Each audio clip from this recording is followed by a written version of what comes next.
Hey guys, it's Martin Cliffe here again with another part of my virtual band setup series, if you will. And this week we're looking at Keyboard World. Now this is perhaps not the same pristine audio recording as you'll got with some of the others. I'm running a slightly ghetto setup here. I would normally have DIs and stuff going on and different amps, but this is what I've been working on in this room while I've had this rehearsal space available to me. So I've always liked multiple keyboards, and I'm running 4 with this rig. So I've got a Korg Chrome 61, a King Korg here on the bottom. These are on K&M Baby Spider Pro stands with an extra tier. And then on this one I've got a Chrome EX73 and another King Korg. Now you may ask, why 2 King Korg? To be honest, they're one of my favourite recent keyboards, and they have so many useful sounds available to them that having 2 is definitely not overkill for me personally in terms of what I want to create. So the easiest thing probably to talk about is the bottom keyboard. You're hearing them just going through a couple of LD Systems Mix 6As at the moment. They belong to school, they're not mine, but just to get kind of a stereo field. If you can hear any background noise, there is air conditioning on, there are pipes running. I'm a little bit limited in terms of the space I have available to me today. So basically I work on the King Korgs in favourite banks. So I have 2 sets of 8 favourites on each of the boards. So on this bottom one, I have a lead sound, which is actually a synth sound, because I was thinking left hand, probably when I want to play more chords. So this is a polysynth.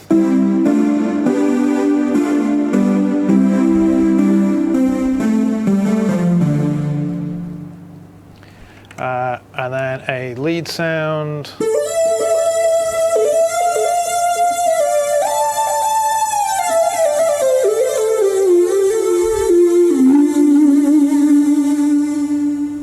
And as you can hear, there's tons of delay and stuff going on that.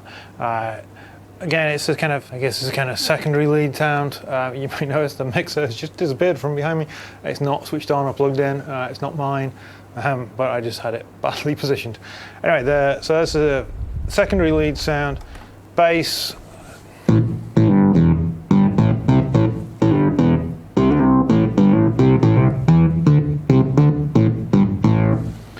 Again, probably in a band context, not play a huge amount of bass on keyboards, but just filling in sounds on occasion, offer a sound when you specifically need a synth bass. Maybe the bass player is playing something a bit more creative, or even playing acoustic or something, who knows. It's there. Brass stab. Obviously, if the delay is not working for you, you can just tap it off.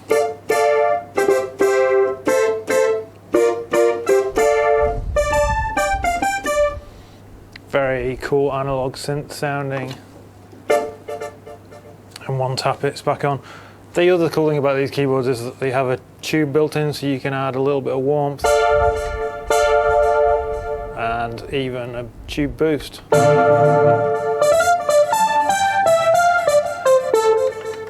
Which these speakers aren't necessarily the best to reproduce, but it can certainly sound quite cool.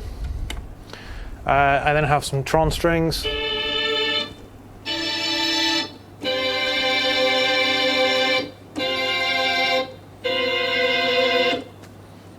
Very Genesis. 70s electric piano, which is a kind of Fender Rhodes style thing.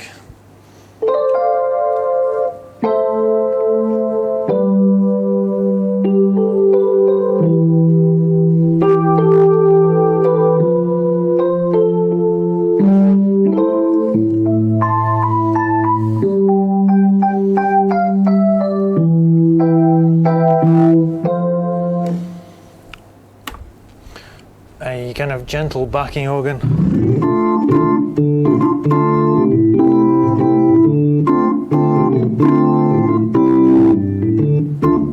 To be honest, organs are not the best thing about the King Korg, but they're fantastic on the Kromes, so I'm okay with that. Sometimes you just want a sound that sounds a little bit more like a cheesy 60s organ, and that sound is good. Final sound in bank A then is my vocoder.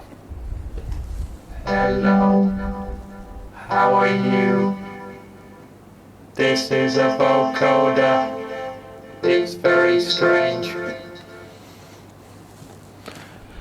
Because you never know when you may need one. So this microphone is plugged directly into this keyboard on the vocoder input.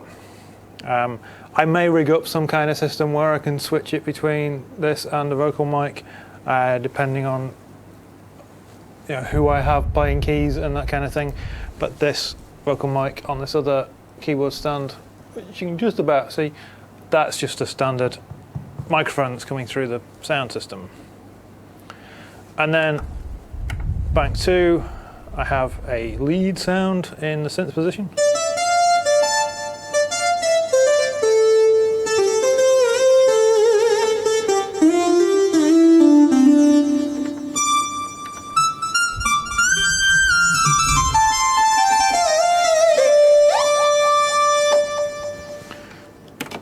And then just a square wave lead.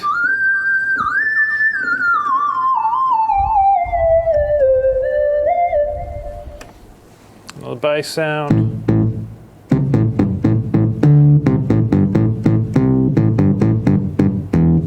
Kind of moogie, that one. Another brass sound. Very much a slower attack.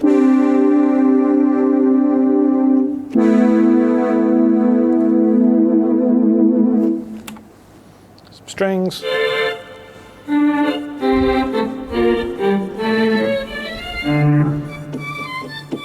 I like that they even sound old, like they're going through an old tape machine or something.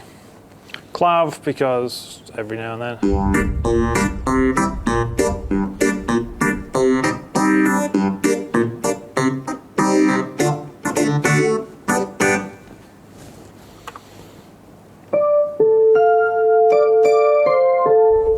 This is quite cool. It's a velocity sensitive digital synth, so it's kind of mellow, but if you hit it hard, it adds an upper octave and a kind of brightness to it.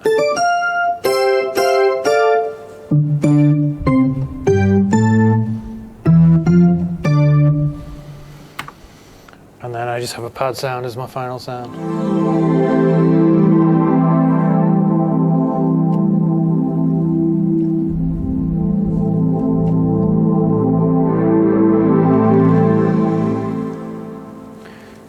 So with all those, what do I use the Kromes for? Well, all sorts of things. This is one sound that I kind of like. It has drums in it at the moment. But this, coupled with this, will give me something quite interesting maybe.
Huge sounds available. This has great organs. I'm not sure what I've got. Yeah, there we go.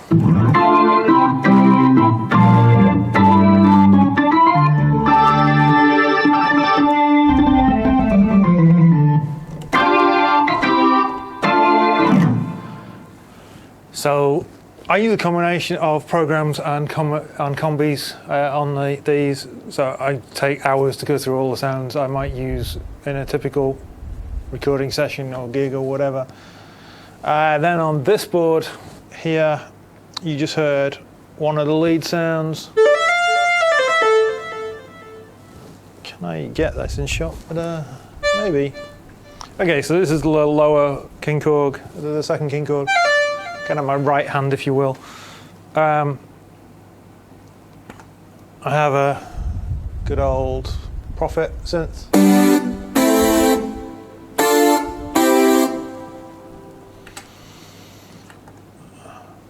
A kind of pulsing bass.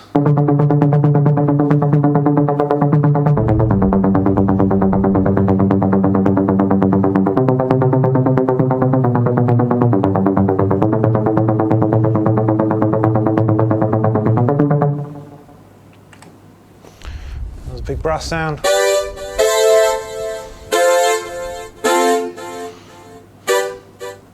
Again, with a bit of delay, but you can easily tweak that. I haven't done a lot of tweaking. Strings. Again, I'm not looking for authentic out of the virtual analogs. I'm looking for something that sounds like a synthesizer, because the authentic stuff can come out of the Kromes. Well, it's another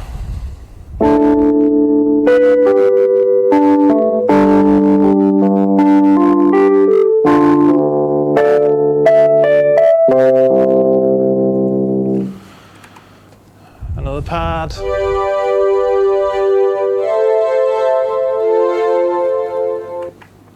And another pad.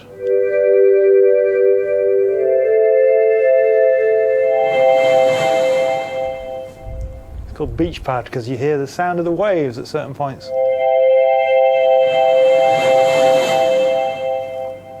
Very cool, a little bit mad. And then sound that, I think it's an ARP, it's a Jean-Michel Jarre type sound.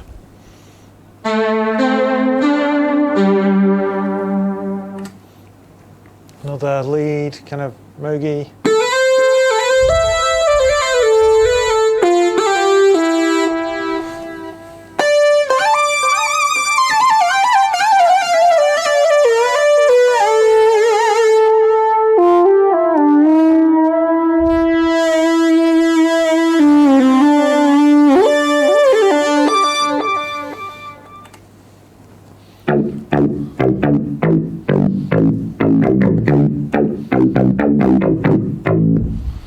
Good old quacky envelope filtered bass. Brass.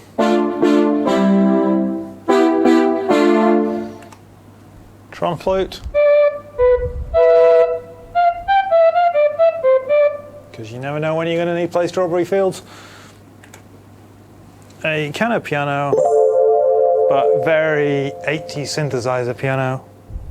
I'm thinking Korg M1 when I hear this for some reason. Or maybe a DX7. Some bells. And kind of spooky, ethereal piano sound. Called Snow Piano. Huge amounts of delay. Very atmospheric.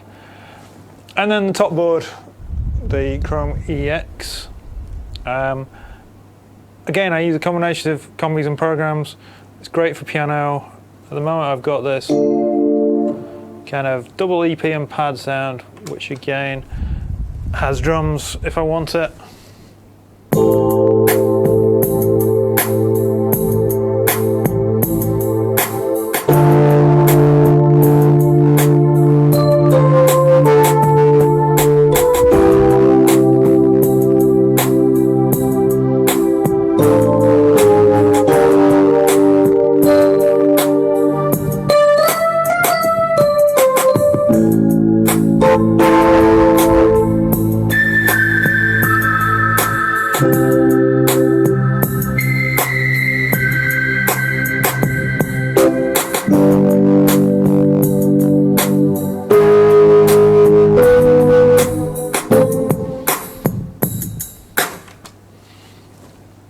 You can do all sorts of stuff with that. It's also got a pretty good piano, this, which I like. I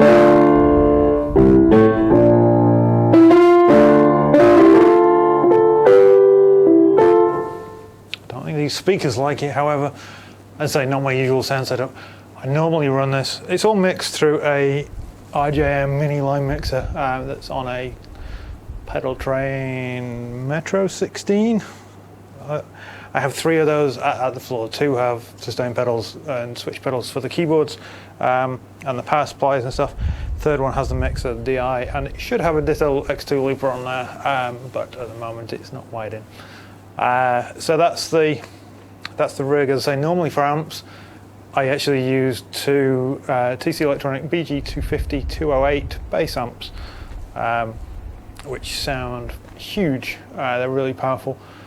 Sometimes run them with extension cabs as well, just for a bit more oomph, because they only put out about 165, 170 watts into 8 ohms, but you add another 8 ohm cab and you get the full 250 aside, which sounds awesome. So yeah, that's the rig. It's all reasonably lightweight, obviously carrying around 4 keyboards, 2 stands, 2 mic booms, 3 pedal boards, a whole lot of cables. Keyboard playing, unless you're taking the Jordan Rudess approach and using a Kronos to do everything, which would probably have been slightly cheaper than the 4 keyboards, but obviously I didn't buy them all at the same time, then you know, it's always going to be a bit of faff, but then none of my rigs are exactly small. I hope you enjoyed watching this, guys. More next week. Take care, and I'll speak to you soon.